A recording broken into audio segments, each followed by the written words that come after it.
Good morning! This is Mami Sarah. Welcome to my mini vlog! So, samahan niyo ako sa panibagong eksena ng buhay na ito. Let's go!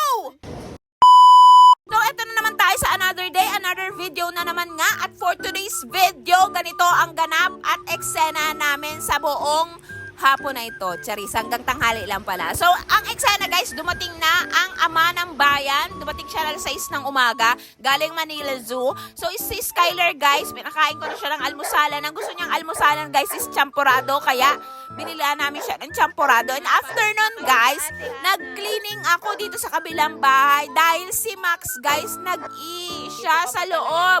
So, nalimutan ko kasi siya guys palabasin pagkagising ko ng umaga. Kaya ihi na yung aso. No choice. Sarado yung gate. Kaya iihi talaga siya dyan guys. So, eto na nga ang eksena. Talagang nilinisan na natin.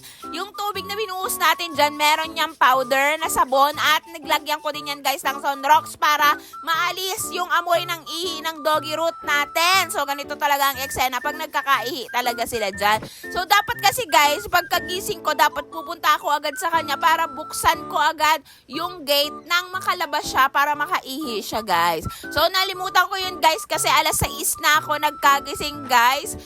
Naghahabol ako ng oras kasi si Skyler papasok, papakainin ko pa, maliligo, magbibihis, maglalahat. So, nalimutan ko si Max ng kaunting oras. So, eto na nga, nilinis natin hanggang labas, binuhusan natin yan ng sabon.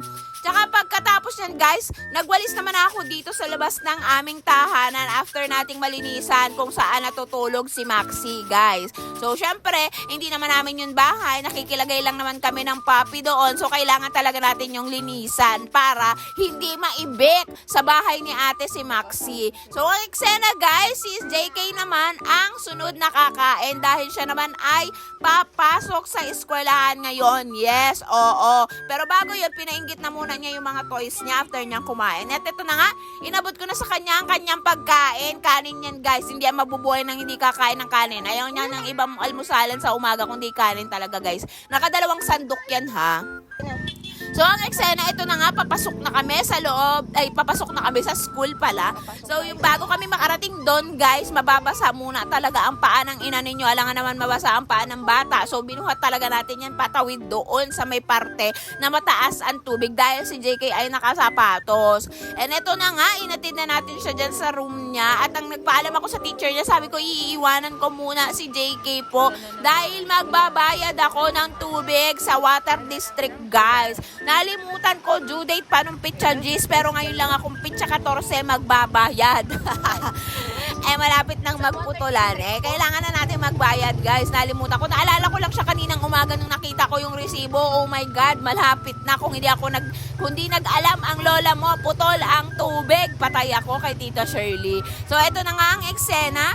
Nakarating na tayo. Bago tayo makarating talaga guys, grabe talaga ang ulan. Basa ang puwet ko dyan sa tricycle. And of course, eto na nga, dito na tayo dahil magbabayad na nga tayo. Magagalitan tayo ni Tita Shirley pag hindi tayo nagbayad ng tubig. Mapuputulan kasalanan ni Sarah kasi nalimutan niya. So, hindi naman mapuputulan guys kasi nga eto na nga, nakabayad naman tayo. Ang eksena, hindi pa rin talaga tumitigil ang ulan. Mabuti na lang may payong tayong nahiram na hindi pa natin na isasauli kay Ate Kado. And of course, baha dito sa parteng ito, simula dito sa may water district na ito, papunta ng SM Daet, guys. Lubog talaga yan dyan. Kaya pag may nagdaan dyan na kaskas na nasasakyan at dyan ka, nakatayo tayo, basa ka girl, maliligo ka sa tubig na madumi. So, eto na po, nararanasan na natin ang bahain, konti-konting ulan, baha, ganon ang eksena. So, eto naman guys, dito rin baha din. Oh my goodness! Baha everywhere. Baha dito sa parteng ito guys. Kasi binabahaan dito guys ang kalsada. Dati ang kalsada guys, pantay dyan. Oh, nakikita niyo yan. Pantay dyan dati ang kalsada. Binabaan. So, yung lahat ng tubig guys dito ang punta. Kaya ganon, baha. So, punta na ako ngayon sa school ni JK. So, isa pa rin siguro siguro sa rason kung ba't binabaha sa parte na yon kasi inaayos pa din yung drainage area na yon. And dito sa kabilang side guys, wala pa siyang daanan talaga ng tubig. Yung drainage ba, ginagawa pa.